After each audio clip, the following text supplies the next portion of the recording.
parole est à Monsieur Thierry Benoît. Merci, Monsieur le Président. Mon cher ministre, je voudrais vous interpeller sur un sujet qui nous tient à cœur, à l'UDI, mais aussi dans les autres groupes, c'est la question de l'accession à la propriété, notamment l'accession sociale à la propriété pour les jeunes, les primo-accédants et pour les Français à faible revenu. Vous avez donc, il y a quelques mois, fait un certain nombre d'annonces qui ont, je dirais, plutôt déstabilisé le secteur et qui ont plutôt déconcerté l'ensemble des opérateurs qui interviennent dans le domaine du logement, et notamment celles et ceux qui, comme vous, êtes jeunes et qui souhaitaient devenir propriétaires. Nous, on veut vous attirer votre attention sur deux leviers, deux outils qui ne soient pas des niches fiscales, parce que nous sommes très vigilants. Nous avons dans notre groupe Charles de Courson, qui est un des pourfendeurs des niches fiscales, et je sais qu'en effet, il y a matière à réflexion et à la plus grande attention. Le premier sujet sur lequel je veux vous interpeller, c'est le prêt à taux zéro. Vous avez fait des annonces, Monsieur le Ministre, sur le prêt à taux zéro, notamment dans le neuf et dans l'ancien, quelle que soit la zone, tendue ou détendue. Nous, on souhaite que le prêt, que l'octroi du prêt à taux zéro soit élargi, alors que vous avez resserré l'obtention et le bénéfice du prêt à taux zéro. C'est le premier point.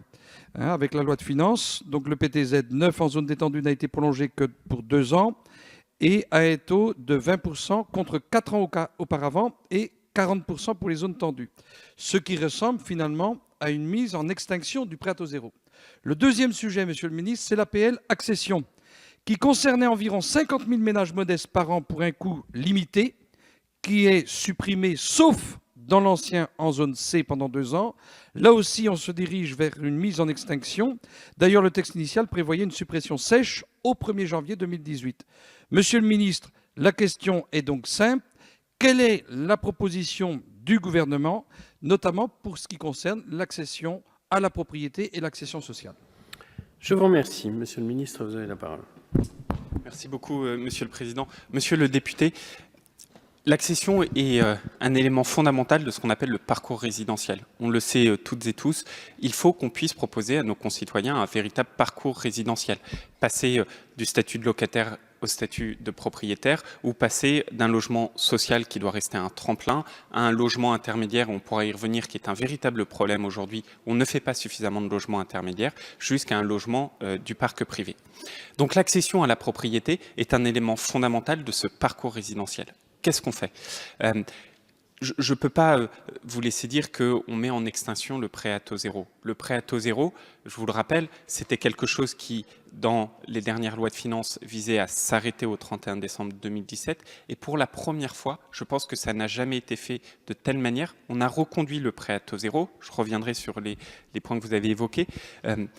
Non seulement de manière très large, mais surtout sur une durée très longue, puisque la reconversion du prêt à taux zéro, exception faite des zones B2 et C dans le neuf, c'est sur 4 ans. Et encore dans les zones B2 et 9, et C, pardon, ça n'est que dans le neuf où c'est 2 ans, dans l'ancien c'est sur 4 ans. Cette recondition sur le long terme est un élément essentiel parce que vous donnez la visibilité et aux promoteurs et aux propriétaires et aux acquéreurs que leur projet peut se mettre en place. Et donc, ce prêt à taux zéro, on le reconduit partout. La seule exception, c'est la quotité de financement dans le cadre du B2 et C qui passe de 40% à 20%, que nous n'avons pas sorti de notre propre chapeau, que nous avons défini avec les professionnels qui nous disaient que cette quotité-là était pertinente. Pourquoi c'est nécessaire? Parce que également favoriser la construction entre zones tendues et zones détendues est aussi un élément de politique d'aménagement du territoire qu'on doit prendre en compte. Enfin, un dernier point sur l'APL accession. L'APL accession est un complément parfois au prêt à taux zéro. La priorité a été donnée donc sur la viabilité et la longévité du prêt à taux zéro plutôt que l'APL accession qui n'a été reconduite qu'en zone 3 comme vous l'avez mentionné.